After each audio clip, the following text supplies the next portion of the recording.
Hi കൂട്ടുകാരെ. എനിക്ക് കുറേ വർഷങ്ങൾ ഞാൻ ആഗ്രഹിക്കുന്ന ഒരു ചെറിയൊരു വീഡിയോ ചെയ്യണമെന്ന്. ഒന്നിനും സമയമില്ലാത്തൊരു യാത്രയാണ്. കാരണം പെട്ടെന്നുള്ള തിരക്ക് പിടിച്ച ജീവിതമാണ്.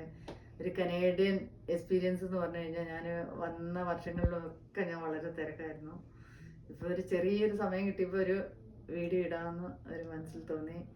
ഇവിടുത്തെ എക്സ്പീരിയൻസ് എന്ന് പറഞ്ഞു കഴിഞ്ഞാൽ ഇവിടെ വർക്ക് ബാലൻസ് ലൈഫ് എന്ന് പറഞ്ഞു കഴിഞ്ഞാൽ വളരെ ഹാർഡാണ്. സത്യം പറഞ്ഞാൽ പുതുതായിട്ട് വരുന്നവരുടെ ജീവിതത്തിലും അത് വളരെ ബാധിച്ചിട്ടുണ്ട്. എല്ലാ കനേഡിയൻസിനും കുറേയൊക്കെ സെയിം അനുഭവങ്ങളായിരിക്കും. കാരണം അവരിവിടെ വന്നു കഴിഞ്ഞു കഴിഞ്ഞാൽ ഉള്ളൊരു ബുദ്ധിമുട്ടെന്ന് പറഞ്ഞു കഴിഞ്ഞാൽ, ഇവിടെ വന്നു കഴിഞ്ഞാൽ ഏത് ജോലി ചെയ്യാനും നമ്മൾ തയ്യാറാവണം. നമ്മൾ ഏത് പൊസിഷനിൽ ഇരുന്നിട്ടുണ്ടെന്ന് പറഞ്ഞിട്ടൊന്നും കാര്യമില്ല.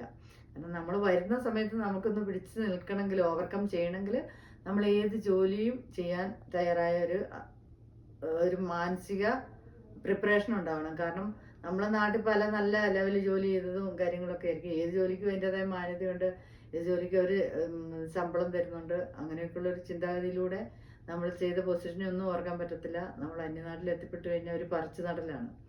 ആ പറിച്ചു നടൽ എന്ന് പറഞ്ഞു കഴിഞ്ഞാൽ ഒരു ഒരു ചെടി നട്ടു കഴിഞ്ഞാൽ അതിനെ വെള്ളവും എല്ലാം കൊടുത്ത്, വളമെല്ലാം കൊടുത്ത് പരിപാലിച്ചാൽ മാത്രമേ അത് വളർന്നൊരു വൃക്ഷമായി മാറി അതിൻ്റെ തലമുറ മുന്നോട്ട് യാത്ര ചെയ്യുള്ളൂ. അതിൻ്റെ തലമുറയെ അതിൽ നിന്ന് പൊട്ടി വിരിയുന്ന പല ചെടികളായി ഈ ലോകത്തിന് എന്താ പറയുന്ന ലോകത്തിന് മുമ്പിൽ ഒരു നല്ല ഫലവൃക്ഷമായി വളർന്നു വലുതായി മാത്രമേ അതിൽ നിന്ന് കായ്കനികളും എല്ലാം നമുക്ക് കിട്ടുകയുള്ളൂ.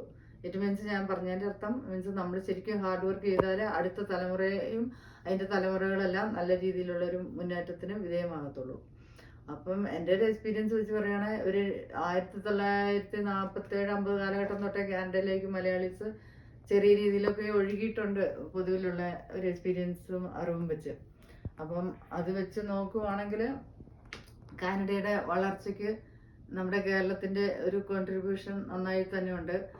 നല്ല IT മേഖലയിലും നേഴ്സിംഗ്, ഹെൽത്ത് കെയർ മേഖലയിലും, അതുപോലെ തന്നെ എന്താ പറയുന്നത്, അക്കൗണ്ടിങ്, CA, അങ്ങനെ പല മേഖലകളിലും നമ്മുടെ ആളുകൾ കഴിവ് തെളിയിച്ചിട്ടുള്ളൊരു മേഖലയാണ് ഇത്.